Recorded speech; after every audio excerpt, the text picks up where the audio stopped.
केन्द्रको गतिविधिका दृष्टिकोणले भनौँ वा प्रदेश र जिल्लाका गतिविधिका दृष्टिकोणले विगतको तुलनामा धेरै व्यवस्थित ढङ्गले अगाडि बढ्न सुरु गरेको छ। तर नेपालमा किसानहरूको सङ्ख्या, समस्या र किसान आन्दोलनका कार्यभारहरूका सामु हाम्रा प्रयासहरू अझै कमजोर छन् भन्ने मलाई लाग्छ। त्यस अर्थमा अब हामीले किसान आन्दोलनलाई कुन रूपमा अगाडि बढाउने भन्ने सन्दर्भमा स्वाभाविक रूपमा गहिरो छलफल मन्थन र त्यसका आधारमा योजना तर्जुमा गर्दै अगाडि बढ्नुपर्ने आवश्यकता छ भन्ने म ठान्छु। महासङ्घको अध्यक्षका रूपमा प्रेम दङ्गालजी स्वाभाविक रूपमा विषयगत हिसाबले, वैचारिक हिसाबले, राजनीतिक हिसाबले एकजना सक्षम र परिपक्व नेताका रूपमा रहनुभएको छ र कमरेडहरू सबै पार्टी आन्दोलनका हिसाबले अत्यन्त अनुभवी नेता कमरेडहरू हुनुहुन्छ। तर किसान आन्दोलनलाई सङ्गठित गर्ने कुराका सन्दर्भमा, किसान आन्दोलनलाई राष्ट्र निर्माणको अभियानसँग जोड्ने कुराका सन्दर्भका बारेमा अझै हामीले यसलाई आन्दोलनका रूपमा, अभियानका रूपमा जुन रूपमा अगाडि बढाउनु पर्ने हो बढाउन सकेका छैनौँ। त्यस अर्थमा तपाईँहरूको यो सक्षम र अनुभवी पुस्ता स्वाभाविक रूपमा त्यो दिशातर्फ चाहिँ अग्रसर रहनुपर्छ भन्ने विश्वास र अपेक्षाका साथ म तपाईँहरू सबैलाई शुभकामना दिन चाहन्छु। र हामीले 9 राष्ट्रिय महाधिवेशनको जे कार्यभार तय गरेका छौँ त्यो कार्यभारमा किसान महासङ्घ खरो साबित हुनेछ भन्ने कुराको अपेक्षा गर्दछु। नेपालको राजनीतिमा हामीले 7 सालदेखि 62-63सम्म आइपुग्दाखेरि अधिकारको प्रश्नलाई मुख्य प्रश्न बनाएर चाहिँ आन्दोलन गर्दै आयौँ र त्यति बेला हाम्रा पुरा अग्रज नेताहरूले एउटा विषय बारम्बार चर्चा गर्नुहुन्थ्यो। पुराना नेताहरूले हामीले एउटै पुस्ताले 3वटा क्रान्तिको नेतृत्व गरेका छौँ भनेर गर्वका साथ घोषणा गर्नुहुन्थ्यो। उहाँहरूले त्यो घोषणा गरिरहँदाखेरि मेरा मनमा हरदम एउटा प्रश्न उपस्थित हुन्थ्यो। त्यो प्रश्न भने के हो त भन्दाखेरि दुनियाँमा एउटा राजनीतिक क्रान्ति हुँदा युगको परिवर्तन हुने गर्छ। नेपालमा 3-3वटा राजनीतिक क्रान्ति सम्पन्न गर्दाखेरि पनि हामीले नेपाली समाजलाई बदल्न सकेका छैनौँ। 3वटा क्रान्ति गर्नु बहादुरीको कुराका रूपमा हामी चित्रण गर्छौँ, तर क्रान्तिले तय गर्ने कार्यभार निर्वाह गर्ने कुराका सन्दर्भमा प्रत्येक पटक हामी असफल भएका छौँ र हरेक पटक क्रान्ति प्रतिक्रान्तिमा बदलिया छ। 7 साल 17 सालका रूपमा, 46 साल 58 सालका रूपमा यी परिघटनाबाट गुज्रेको अवस्थामा 62-63को परिवर्तनलाई कसरी सफल बनाउने भन्ने कुरा हामी सबैको कार्यभारका रूपमा, चुनौतीका रूपमा, जिम्मेवारीका रूपमा रहेको कुरालाई तपाईँ हामी सबैले गहिरो गरी आत्मसात गर्नु जरुरी छ भन्ने कुरा म कमेन्टका बिचमा राख्न चाहन्छु। हामीले 62-63को परिवर्तनका सन्दर्भको कुरा गर्दाखेरि संविधान सभासम्म आइपुग्दाखेरि सङ्घीय लोकतान्त्रिक गणतन्त्रका रूपमा त्यसलाई स्थापित गर्यौँ। एक हिसाबले हामीले के भन्ने गरेका छौँ भन्दाखेरि अधिकारको प्रश्न चाहिँ अब निरूपण भएको छ, त्यो संविधानमा संस्थागत भएको छ। चाहे त्यो मौलिक अधिकारका रूपमा भन्नुहोस्, राज्यका निर्देशकका सिद्धान्तका रूपमा भन्नुहोस् वा शासकीय प्रबन्धका रूपमा भन्नुहोस्, हामीले जनताका आकाङ्क्षाहरूलाई जो अधिकारका रूपमा चाहिँ प्रकट भएका थिए तिनीहरूलाई कुनै न कुनै हिसाबले व्यवस्थित गर्ने खालको काम गरेका छौँ।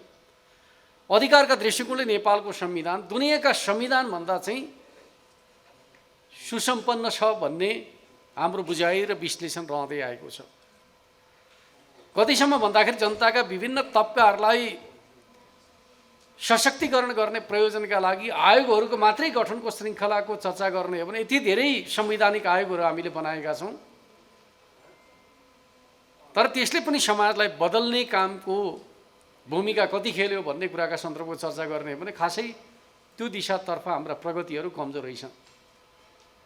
अधिकारका प्रश्नमा हामी जति मुखर छौँ, कर्तव्य निर्वाह गर्ने कुराका प्रश्नमा हामी कमजोर छौँ भन्ने कुरा चाहिँ देखिन्छ। त्यस अर्थमा म कमेन्टका बिचमा के अनुरोध गर्न चाहन्छु त भन्दाखेरि हामीले हाम्रो समाजलाई बदल्ने हो भने, जनताको जीवनस्तरलाई परिवर्तन गर्ने हो भने राजनीतिक परिवर्तनलाई सामाजिक परिवर्तनका रूपमा, आर्थिक परिवर्तनका रूपमा बदल्नु जरुरी छ। जबसम्म हामीले आर्थिक सामाजिक परिवर्तनलाई संस्थागत गर्न सक्दैनौँ, सुदृढ गर्न सक्दैनौँ, सबल गर्न सक्दैनौँ, राजनीतिक परिवर्तन हमेशा जोखिममा रहिरहन्छ। एउटा राजनीतिक परिवर्तन निश्चित समय पछाडि फेरि प्रतिक्रान्तिको शिकार रहने जोखिम रहिरहन्छ। त्यस अर्थमा त्यो जोखिमबाट बच्नका लागि हामीले आर्थिक सामाजिक विकास र रूपान्तरणका प्रश्नहरूलाई केन्द्रीय प्रश्न बनाएर अगाडि बढ्नु जरुरी छ भन्ने कुरा म कमेन्टका बिचमा राख्न चाहन्छु। हो, हामीले 62-63 को परिवर्तन पछाडि, संविधान सभाको निर्माण पछाडि एक प्रकारले अब नेपालको राजनीतिमा विकास र समृद्धिको एजेन्डा प्राथमिक विषय बन्यो भन्ने अर्थमा निष्कर्ष निकाल्यौँ। गएको चुनावमा हामीले चुनावी घोषणा पत्रका माध्यमबाट ती चिजहरूलाई संस्थागत गर्ने प्रयास पनि गर्यौँ, चुनावी गठबन्धन गर्यौँ र जनताको विश्वास जित्यौँ र त्यसलाई स्थायित्व दिनका लागि हामीले चाहिँ पार्टी एकता पनि गर्यौँ, नेकपा गठन गर्यौँ। तर नेपालको राजनीतिका चुनौतीहरूको सामना त्यसले पनि गर्नु पर्यो। हामीले अगाडि बढाउन खोजेको एकताको प्रक्रिया सफल हुन सकेन।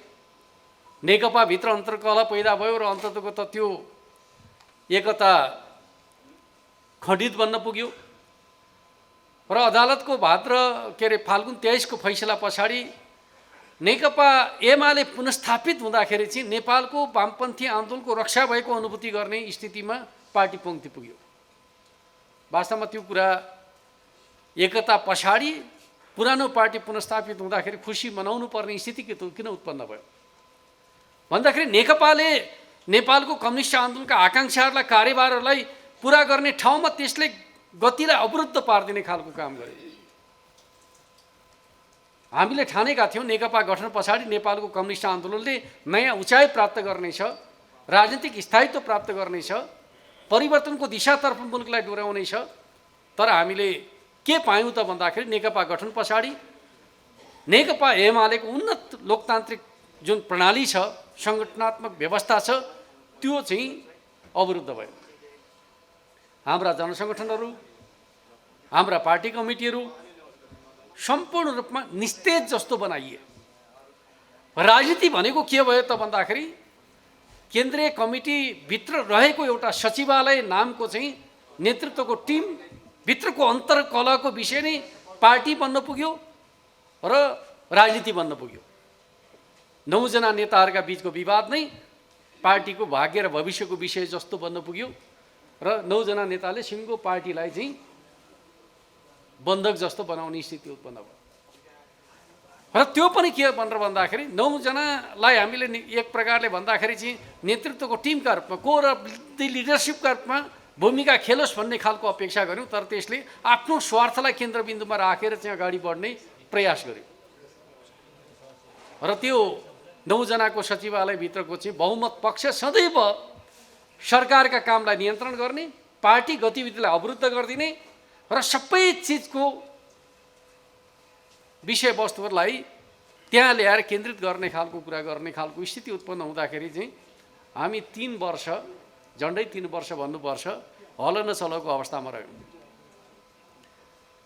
र 23 गतेको फैसलाले स्वाभाविक रूपमा हामीलाई चाहिँ नयाँ आधार प्रदान गरेको अनुभूति भयो र हामी पुनर्जागरणको प्रक्रियामा प्रवेश गर्यौँ।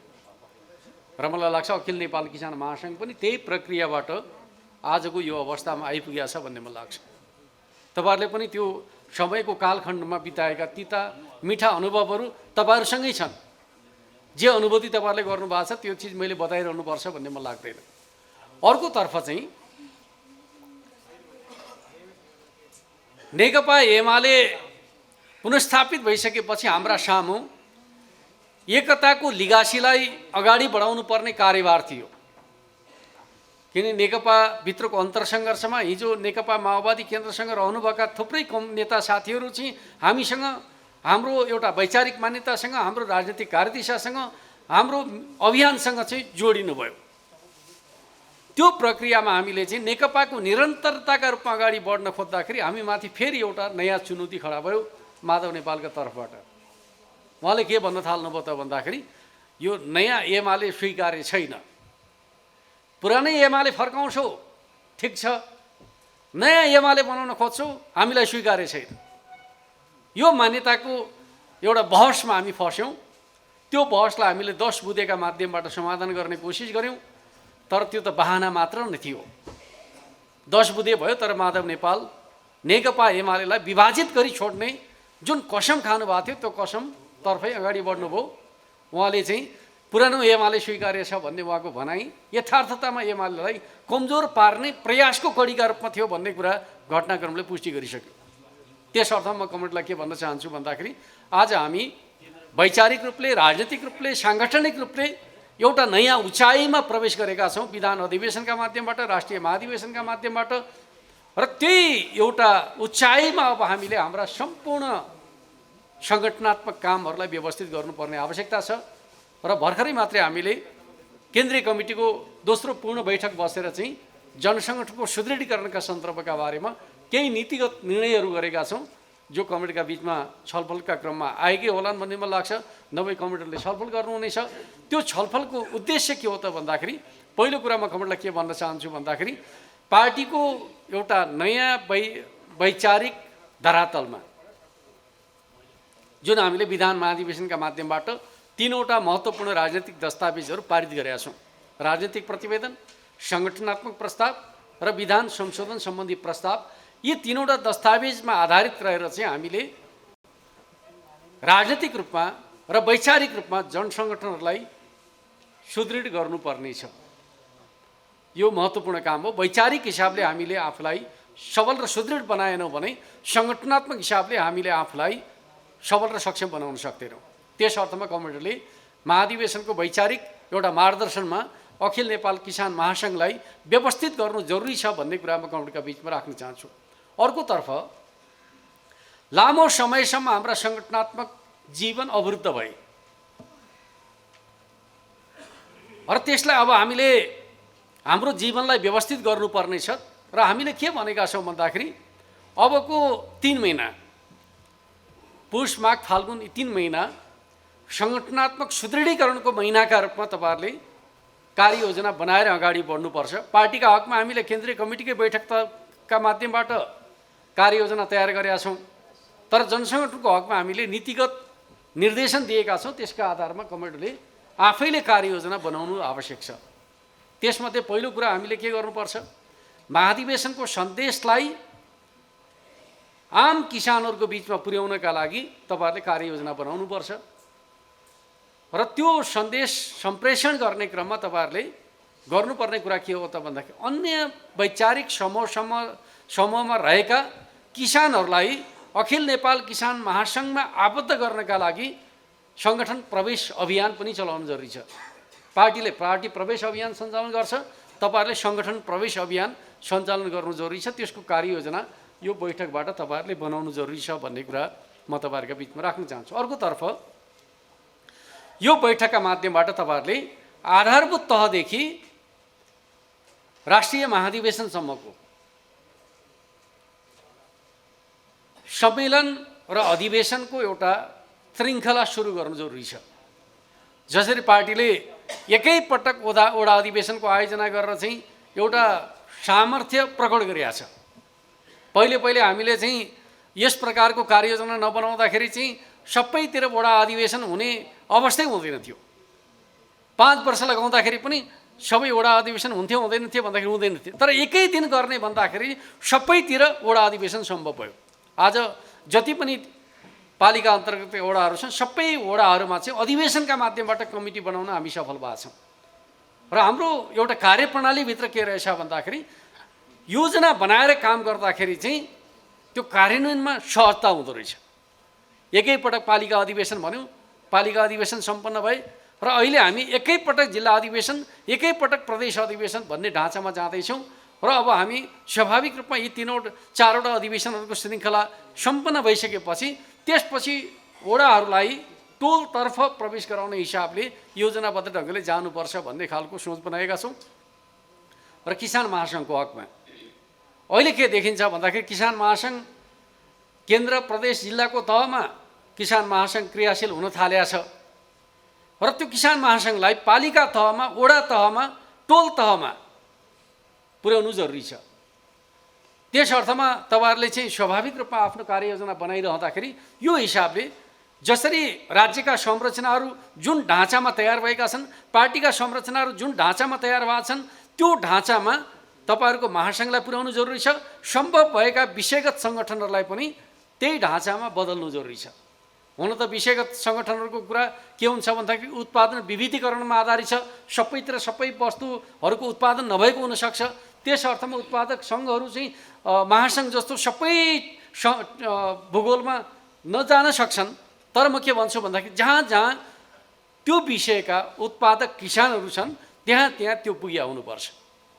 त्यसो भयो भने के हुन्छ भन्दाखेरि सबै किसानका समस्यासँग किसान महासङ्घ प्रत्यक्ष रूपमा जोडिन्छ र त्यसका आधारमा अगाडि बढ्न सम्भव र सहज हुन्छ भन्ने कुरा कमिटीले बुझ्नु जरुरी छ। त्यसका आधारमा कमिटीले तयारीको काम गर्नुहुनेछ भन्ने कुरा म कमिटीका बिचमा राख्न चाहन्छु।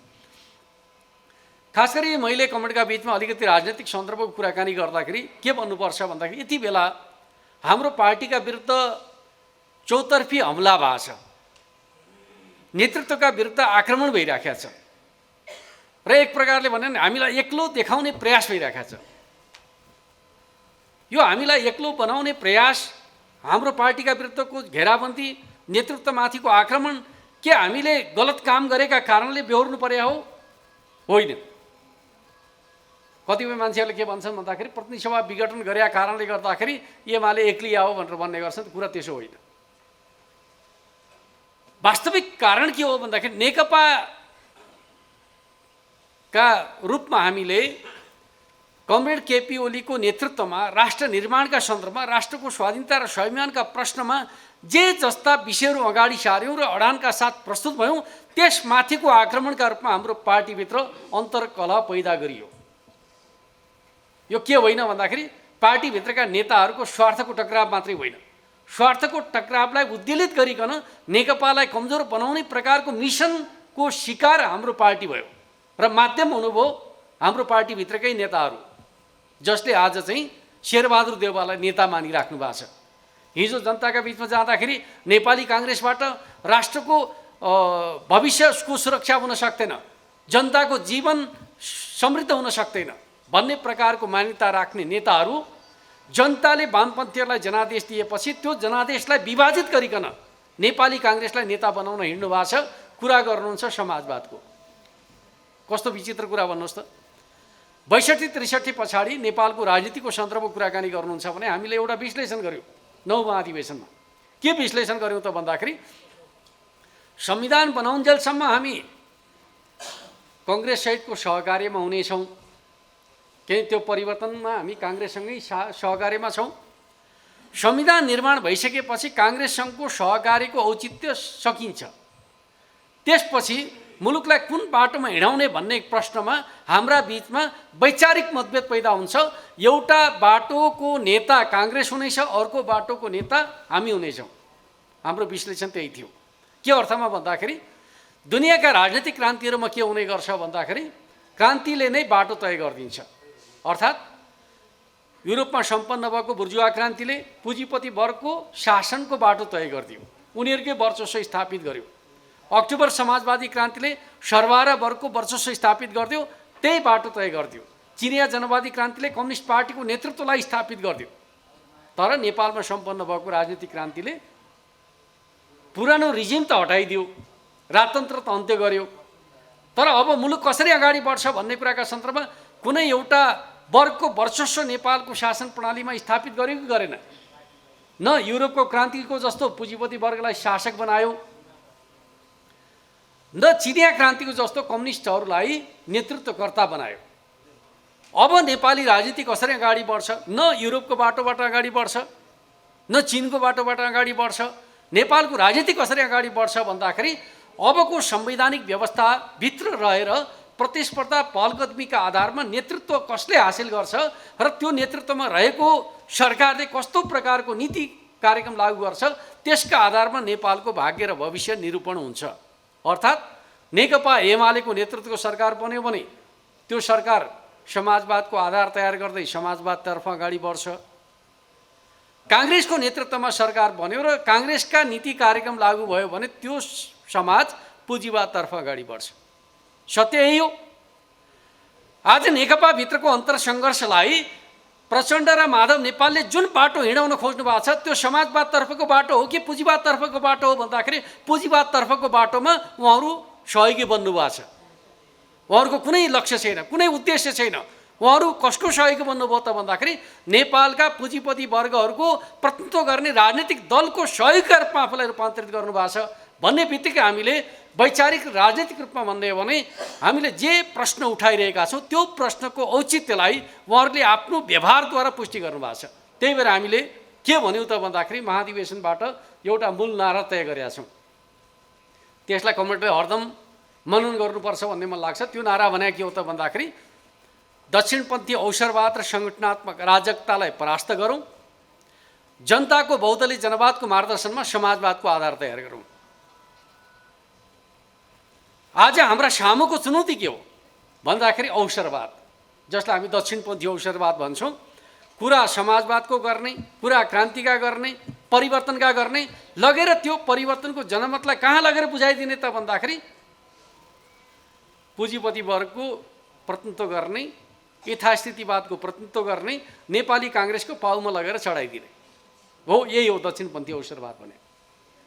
त्यसको प्रतिनिधित्व कसले गर्छ नेपालको राजनीतिमा भन्दाखेरि पुष्पकमल दाहाल प्रचण्ड र माधव कुमार नेपालले त्यो प्रवृत्तिको प्रतिनिधित्व गर्छन् र उनीहरूको त्यो प्रवृत्तिमाथि हामीले विजय हासिल गर्न सक्दैनौँ भने नेपालमा कम्युनिस्ट आन्दोलन बुर्जुवा वर्गका विरुद्धको लडाइँमा नेता बन्न सक्दैन।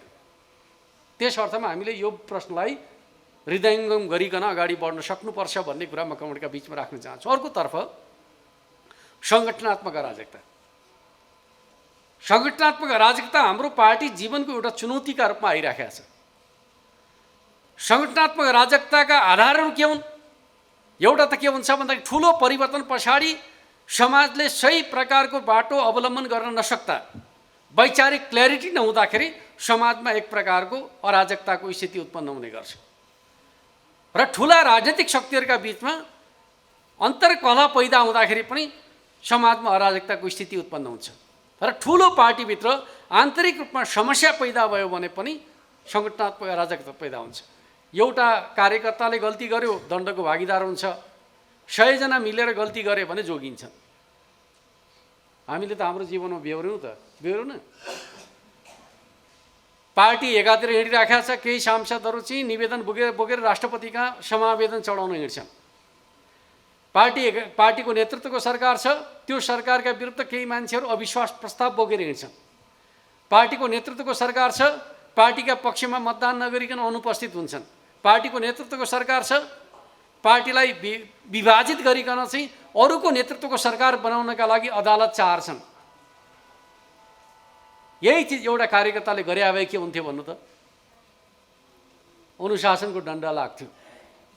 यही चिज जब ठुला भनिएका नेताहरूले गर्छन्, माधव नेपालले हरदम भन्ने गरेका कुरा के थियो? विधि पद्धतिमा चल्नुपर्छ पार्टी भन्ने नेता होइन माधव नेपाल।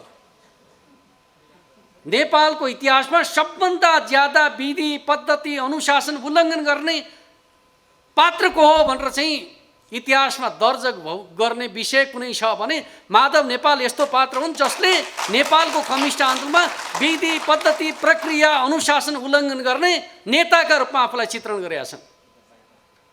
हिजो माधव नेपाल कस्तो हुनुहुन्थ्यो भन्ने कुराले कुनै अर्थ राख्छ? हिजो माधव नेपाल महान हुनुहुन्थ्यो, ठुलो त्याग गर्नुभएको थियो, तर आज जति बेला पार्टीमाथि सङ्कट उत्पन्न भयो माधव नेपालले गर्नु के भयो? लगेर पार्टीका कार्यकर्ता लगेर देउबालाई बुझाइदिनु भयो। यही हो नि हालत। योभन्दा अरू केही छ र? त्यस अर्थमा म तपाईँहरूलाई के भन्न चाहन्छु भन्दाखेरि यसप्रति हाम्रा मनमा दया छ भने हामी राजनीतिलाई सही बाटोमा डोर्याउनै सक्दैनौँ। गलत कामप्रतिको घृणा तिरस्कारले मात्रै हामीलाई अगाडि बढ्नका लागि आत्मविश्वास पैदा गर्छ। एक प्रकारको दुविधामा हामी अगाडि बढ्यौँ भने हामीले पार्टीलाई पार्टीका रूपमा स्थापित गर्न सक्दैनौँ। त्यो कुरालाई बुझ्नु जरुरी छ। अर्कोतर्फ पुष्पकमल दाहाल प्रचण्डका बारेमा मैले तपाईँहरूलाई धेरै कुरा भन्नुपर्छ भन्ने मलाई लाग्दैन। पार्टी एकता गरेको बलियो कम्युनिस्ट पार्टी निर्माणका लागि हो, यही होइन र? एउटै चुनावी घोषणापत्रमा चुनाव लडेको पार्टीका नेता एउटै पार्टी गठन भइसकेपछि बेला बखत के भन्ने गर्छन् भन्दाखेरि माओवादीका नेता कार्यकर्ताहरूले भने के सुनिन्छ भन्दाखेरि होइन आदि कुरा त गरेका थियो नि, आदि समय प्रधानमन्त्री केपी ओली, आदि समय प्रधानमन्त्री चाहिँ पुष्पकमल दाहाल प्रचण्ड भनेको थियो, किन नमाने भन्ने कुरा गर्छन्। म तपाईँलाई भन्छु आदि कुरा गरे कति बेला गरे भन्दाखेरि पार्टी दुईवटा भएका बेला गरे। एउटा पार्टीभित्र चाहिँ सरकार कसरी चलाउने भन्ने सन्दर्भका बारेमा दुईटा पार्टी हुँदा गरे सहमति चाहिँ लागू हुन्छ। दुईटा पार्टी बनाइराख्या भए प्रचण्डले भन्ने कुराको अर्थ हुन्छ। एउटा पार्टी किन बनाएको भन्दाखेरि राजनीतिक स्थायित्वका लागि एउटा पार्टी बनाउने, त्यो पार्टीले फेरि सरकार चाहिँ बाँडीचुडी खाने हो भने यी राजनीतिक स्थायित्वको नाराको कुनै अर्थ हुन्छ र त्यो चिजलाई पार्टी स्थायी कमिटीले के भन्यो त भन्दाखेरि यो बाटोबाट हिँड्नु हुँदैन भन्यो, पार्टी त्यही नेकपाले भन्यो र भन्यो के त भन्दाखेरि 5 वर्षसम्म प्रधानमन्त्रीका रूपमा केपी ओली कायम रहने, पहिलो अध्यक्ष, दोस्रो अध्यक्षले कार्यकारी अधिकारसहित पार्टी सञ्चालन गर्ने भने होइन। त्यसपछि पुरानो चिज भनेर चाहिँ चर्चा गर्नुको के अर्थ छ? अहिले हामी माथि के भन्ने गरिन्छ भन्दाखेरि पुरानो कुरा यस्तो भएको थियो, त्यो कुरा मानेनन् केपी ओलीले भन्ने अर्थमा चर्चा गर्ने गरिन्छ। त्योभन्दा पछाडि भएको पार्टीको निर्णय नमानेकोले भन्दाखेरि पुष्पकमल दाहाल प्रचण्ड र माधव नेपालले नमानेको। त्यस अर्थमा मैले तपाईँहरूलाई भन्न चाहेको कुरा के हो त भन्दाखेरि पुष्पकमल दाहाल प्रचण्डले पनि जे गरेका छन् उनीहरूको मिसन के रहेछ भन्दाखेरि एमाले भित्रको अन्तर्विरोधमा खेल्ने, एमाले कब्जा गर्ने, त्यसका आधारमा राष्ट्रिय राजनीतिमा शासक बन्ने जुन उनको दुस्वप्न थियो, दुस्वप्नलाई हामीले असफल बनायौँ। के का माध्यमबाट त भन्दाखेरि प्रतिनिधि सभा विघटन गरेर। प्रतिनिधि सभा विघटन नभए भए के हुन्थ्यो? नेकपा एमाले कब्जा गर्ने षड्यन्त्र थियो, नेकपा कब्जा गर्ने षड्यन्त्र थियो र गलत पात्रलाई शासनमा पुर्याउनका लागि हामीले चाहिँ भूमिका खेल्नुपर्ने।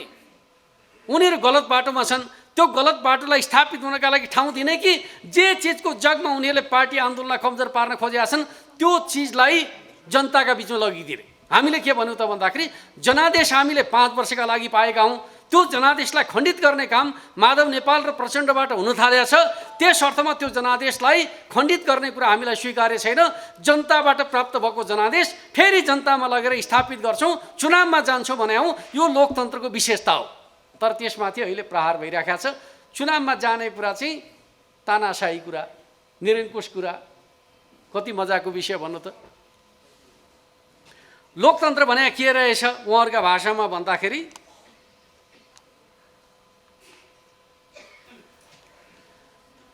उहाँहरूका भाषामा लोकतन्त्र के रहेछ भनेर भन्दाखेरि संसद 5 वर्ष चलाउने चिज लोकतन्त्र रे।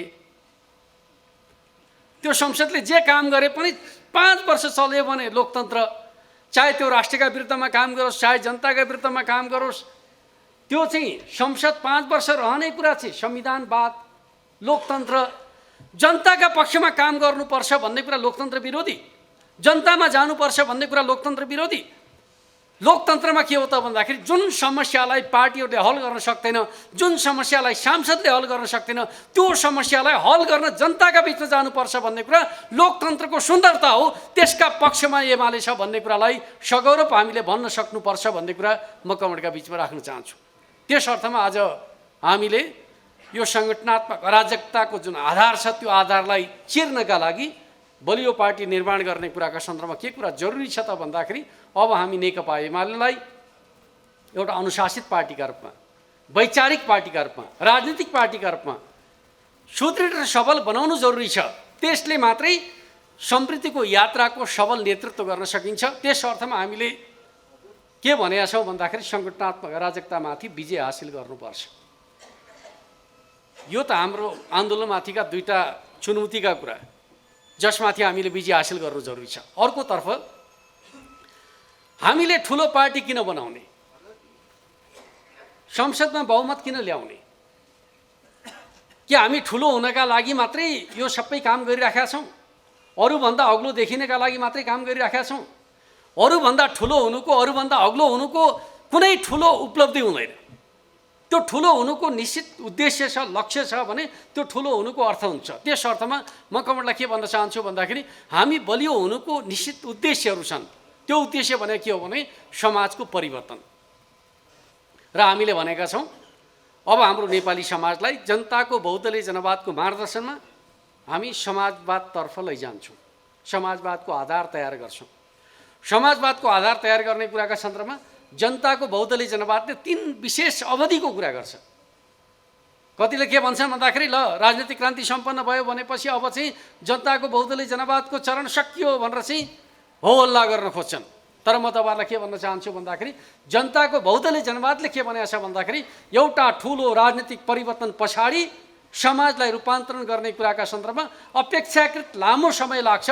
त्यो 3वटा विशेष अवधिबाट गुज्रन्छ भन्छ। त्यो 3वटा विशेष अवधि भने के हो त भन्दाखेरि एउटा पुरानो समाज व्यवस्थाका आधार र अवशेषहरूलाई समूल रूपमा अन्त्य गर्ने अवधि, दोस्रो नयाँ उत्पादन सम्बन्धमा आधारित उत्पादक शक्तिको विकासलाई केन्द्रबिन्दुमा राखेर आर्थिक, सामाजिक र सांस्कृतिक रूपान्तरण गर्ने अवधि, विकास गर्ने अवधि, र तेस्रो अवधिका रूपमा चाहिँ समाजवादमा सङ्क्रमणका लागि केन्द्रित भएर चाहिँ आर्थिक, सामाजिक विकास र रूपान्तरण गर्ने अवधि। यो 3वटा विशेष अवधि पुरा गर्न सक्दा मात्रै हामी समाजवादमा प्रवेश गर्न सक्छौँ। हो, अहिले हामीले गर्नुपर्ने काम भने त्यही हो। जुन कुरा हामीले पार्टीको 10औं राष्ट्रिय महाधिवेशनका माध्यमबाट तय गरेका छौँ। अर्कोतर्फ म कमरेडलाई के भन्न चाहन्छु भन्दाखेरि यो यात्रामा, आर्थिक सामाजिक विकास रूपान्तरणको यात्रामा हामी कहाँ 2वटा थप चुनौतीहरू छन्, जुन चुनौतीसँग यो आन्दोलन बढी गाँसिया छ र म त्यही विषयमा केन्द्रित रहेर तपाईँहरूसँग केही चर्चा गर्न चाहन्छु। आज हाम्रो विकासको सन्दर्भको सबभन्दा ठुलो बाधक के हो त भनेर भन्दाखेरि जनसङ्ख्याको ठुलो हिस्सा। अहिले पनि तथ्याङ्क शास्त्रीहरूको तर्क के छ भन्दाखेरि 60-70% जनताहरू कृषिमा जोडिया छन् भन्नुहुन्छ। र त्यो कृषि हाम्रो कस्तो छ भनेर भन्दाखेरि परम्परागत निर्वाहमुखी, गुजारामुखी खालको छ, ठुलो हिस्सा। यद्यपि पछिल्लो समयमा हामी प्रधानमन्त्री कृषि आधुनिकीकरण कार्यक्रमका माध्यमबाट र विभिन्न प्रकारका चाहिँ सचेत किसानहरूका माध्यमबाट अलिकति व्यावसायिकतातर्फ, आधुनिकतातर्फ प्रवेश गरेका छौँ, बेग्लै चिज हो। तर जनसङ्ख्याको ठुलो हिस्सा अझै पनि केमा छ भन्दाखेरि निर्वाहमुखी, गुजारामुखी, परम्परागत उत्पादन प्रणालीमै निर्भर छ। यो चिज हाम्रो प्रगतिको चुनौती हो, बाधक हो। जबसम्म हामीले त्यो ठुलो सङ्ख्यालाई नयाँ उत्पादनशील कर्मतर्फ रूपान्तरित गर्न सक्दैनौँ, हाम्रो देश बन्दैन। परिवार पाल्नका लागि मात्रै उत्पादन गर्नेहरूले देश बनाउने काममा योगदान गर्न सक्दैन। त्यस अर्थमा हामीले हरेक श्रमजीवीहरूलाई, मेहनतकश मान्छेहरूलाई उनीहरूको सक्षमता वृद्धि गरिकन चाहिँ हरेकले उत्पादकत्व वृद्धिमा र हरेकले बचत निर्माणमा योगदान गर्न सक्ने सामर्थ्य निर्माण गर्नुपर्छ। राष्ट्र निर्माणका लागि उत्पादकत्वमा वृद्धि भएन भने हामी सधैँभरि आयात गर्ने मुलुकका रूपमा रहन्छौँ।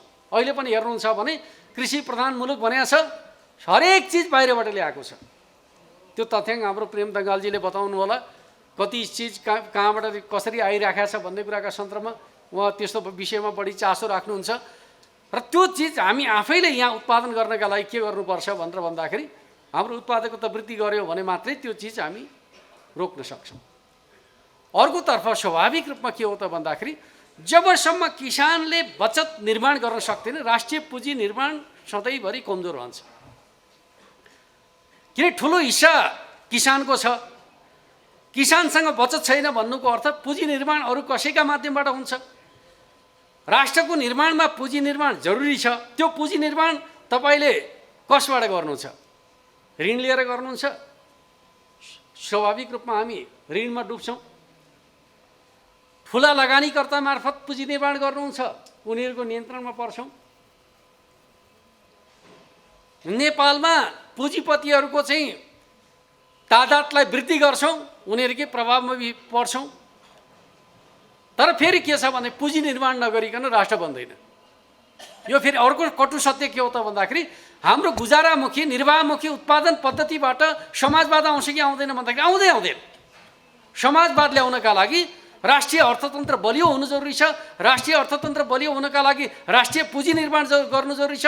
राष्ट्रिय पुँजी निर्माण गर्नका लागि बहुसङ्ख्यक किसानहरूमा बचत गर्ने सामर्थ्य निर्माण गर्नु जरुरी छ। यो काम कसले गर्न सक्छ? कसले गर्नुपर्छ? यही महासङ्घले गर्नुपर्छ। किन किसानका मुद्दामा केन्द्रित महासङ्घ भने यही हो।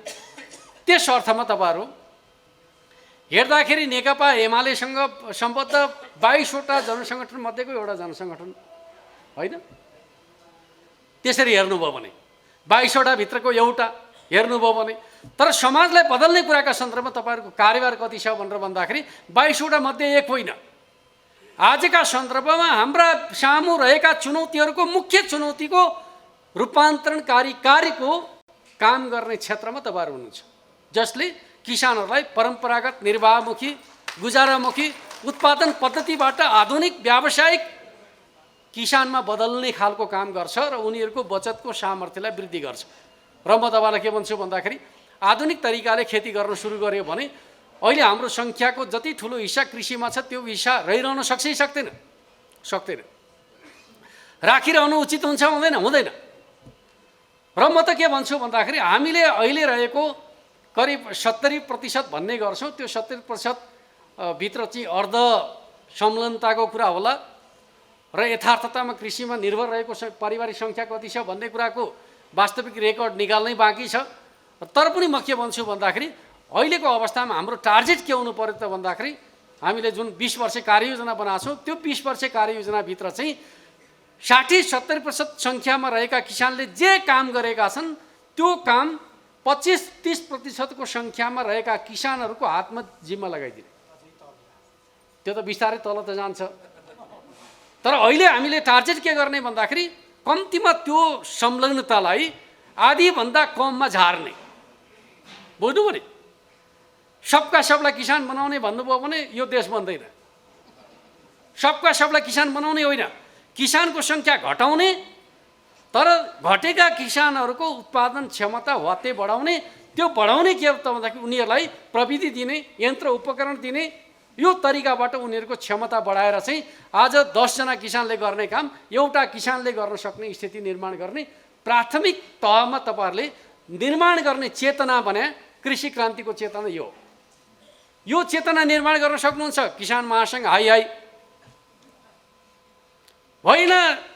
70% किसान चाहिँ महासङ्घको चाहिँ छत्र छायामा छन् भनेर राखिरहनु भयो भने किसान सङ्घलाई पनि सुकेनास लाग्छ, किसानलाई पनि सुकेनास लाग्छ।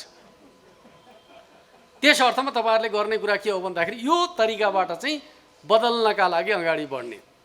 अर्कोतर्फ यो यात्रामा अर्को एउटा चुनौती छ। त्यो चुनौती के छ भनेर भन्दाखेरि मेहनत नगरिकन पैसा कमाउन खोज्ने होइन।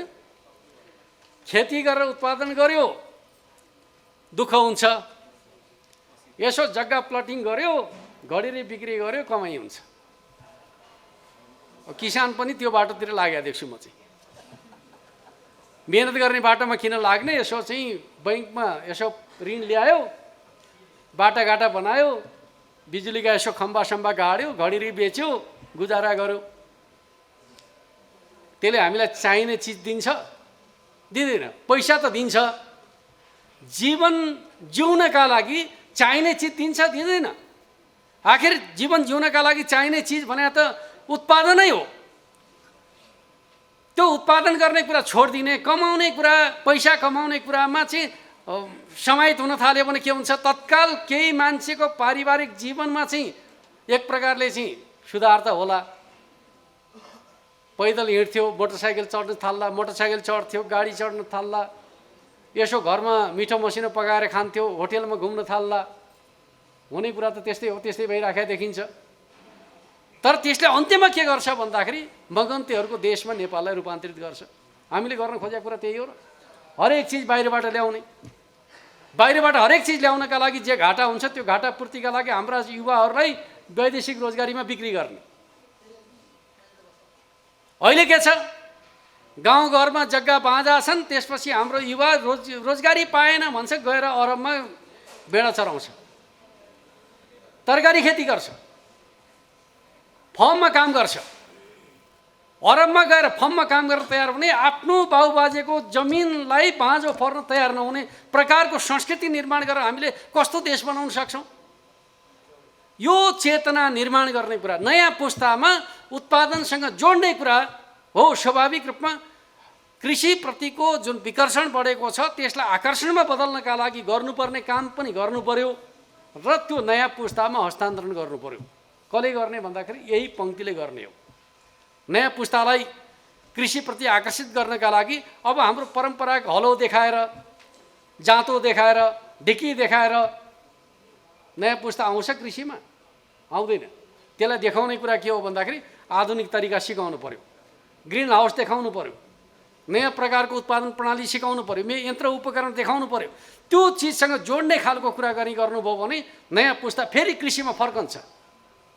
युरोप अमेरिका जस्तो पुँजीवादी मुलुकका मान्छे खेतीमा फर्किन तयार हुने, गाउँमा बस्न तयार हुने, हाम्रो जस्तो पछौटे मुलुकका मान्छे चाहिँ सबका सब सहर भाग्नुपर्ने, यो बाध्यता के उचित हो? होइन। त्यो चिजलाई हामीले बदल्नुपर्छ। समाज बदल्ने हो भने हाम्रो मानसिकता र मनोविज्ञानमा परिवर्तन ल्याउनुपर्छ। यो मानसिकता र मनोविज्ञानमा परिवर्तन ल्याउनका लागि दुःख नगरिकन कमाइ गर्न खोज्ने जुन संस्कृति अपसंस्कृति हुर्कन खोजेको छ त्यसमाथि विजय हासिल गर्नु जरुरी छ।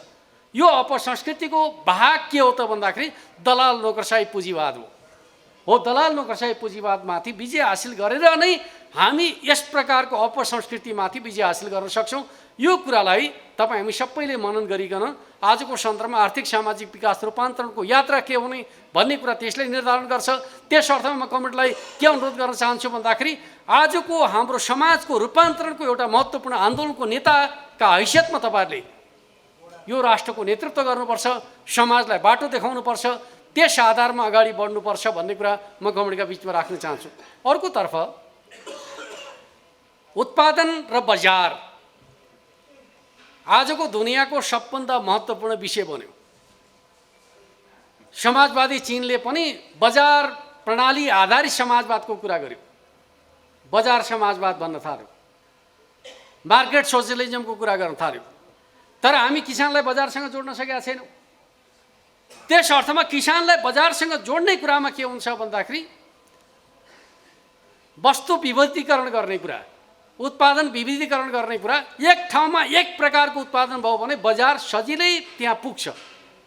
जस्तै हाम्रो चलन के छ, हरेक ठाउँमा हरेक चिज आवश्यकताका चिजहरू उत्पादन गर्ने। तपाईँको माटोमा फल्छ फल्दैन, तर त्यहाँ अलिकति धान खेती गरेकै हुनुपर्ने, मकै खेती गरेकै हुनुपर्ने, अलिकति भुटनका लागि तोरी खेती गरेकै हुनुपर्ने, तरकारी खेती गरेकै हुनुपर्ने, फलाना गरेकै हुनुपर्ने, अदुवा पनि चाहियो, बेसार पनि चाहियो आदि इत्यादि। एउटा किसानले के गर्ने भन्दा सर्वत्र गर्ने, तर बजारमा लानका लागि के छ भन्दा केही पनि छैन। आजको जमानामा यस प्रकारको उत्पादन ढाँचा चाहिँ काम लाग्दैन भन्ने कुरा पहिले बुझ्नु पर्यो। एउटा चिज तपाईको माटोमा के फल्छ त्यो पत्ता लगाउनु पर्यो, त्यसका आधारमा त्यसैमा ध्यान केन्द्रित गर्नु पर्यो। धेरै भन्दा धेरै फलाउने, धेरै कमाउने र जीवन सुखमय बनाउने, बचत गर्ने हरेक किसानलाई दिनुपर्ने शिक्षा भने यही हो। यसो गर्न थाल्नुभयो भने किसान बदलिन थाल्छन्, समाज बदलिन थाल्छ। किसान बदलिनुको अर्थ राष्ट्र बदलिन्छ। यो अर्थमा तपाईहरुले आफ्नो आन्दोलनलाई केन्द्रित गर्नु जरुरी छ। त्यसले नै के गर्छ भन्दाखेरि तपाईहरुको विषयगत किसान महासंघहरु जति छन् तिनीहरूको क्षमता बढाउँछ। विषयगत संघहरु अहिले किन कमजोर छन् भन्दाखेरि हाम्रो निर्वाहमुखी परम्परागत उत्पादन पद्धति आधारित खेती प्रणाली चाहिँ अझै पनि प्रभावशाली छ। त्यो चीजलाई जति हामी विषयगत बाली विविधीकरणतर्फ लिएर जान सक्छौं त्यति विषयगत किसान संघहरु बलिया हुन्छन् र किसानको ताकत बढ्छ, किसान एकताबद्ध हुन्छ। किसान एकताबद्ध हुनका लागि मूल्यसँग जोडिन्छ, बजारसँग जोडिन्छ, आम्दानीसँग जोडिन्छ, तब किसान एकताबद्ध हुन्छ। अहिले किसान छरेका किसान राजनीतिक रूपमा त एकताबद्ध गर्नु भएको छ, तर सामुदायिक रूपमा एकताबद्ध छ कि छैन भन्दाखेरि मुस्किलले मैले दुग्ध किसानहरू अलिअलि संगठित हुन व्यावसायिक हिसाबले संगठित भए देख्छु, अलिअलि अलैँची किसानहरू अलिअलि व्यावसायिक हिसाबले संगठित हुन खोजेका देख्छु, अलिअलि चिया किसानहरू अलिअलि गर्न खोजेका देख्छु, तर आम रूपमा किसानहरू चाहिँ व्यावसायिक हिसाबले संगठित भए देखिँदैन। त्यस अर्थमा किसानहरूलाई व्यावसायिक रूपमा संगठित गर्ने आधार केले प्रदान गर्छ भन्दाखेरि उत्पादन ढाँचामा हुने परिवर्तनले। त्यस अर्थमा मेरो कमिटीसँग अनुरोध के छ त भन्दाखेरि यो किसान महासंघले आफ्नो अभियानभित्र चाहिँ कृषिमा रूपान्तरणकारी योजनाका साथ आफूलाई प्रस्तुत गर्नु जरुरी छ भन्ने कुरा म कमिटीका बिचमा राख्न चाहन्छु। अर्कोतर्फ स्वाभाविक रूपमा हामीले अब एउटा विषय म कमिटीलाई के भन्छु भन्दाखेरि पहिले पहिले जागिर खानेहरूले मात्रै सामाजिक सुरक्षा पाउने प्रचलन थियो। अब त हाम्रो समाजमा के भयो भनेर भन्दाखेरि सामाजिक सुरक्षा त सबभन्दा पहिले त नागरिकले प्राप्त गर्यो। 70 वर्ष पुग्यो भने चाहिँ हरेकले सामाजिक सुरक्षामा जोडिन पाएन। अहिले नै मासिक 4000 रुपियाँ भने त एक प्रकारले भने भत्तै त हो नि, जसलाई हामी चाहिँ जागिर खानेले पाउने पेन्सन भने जस्तै होइन र।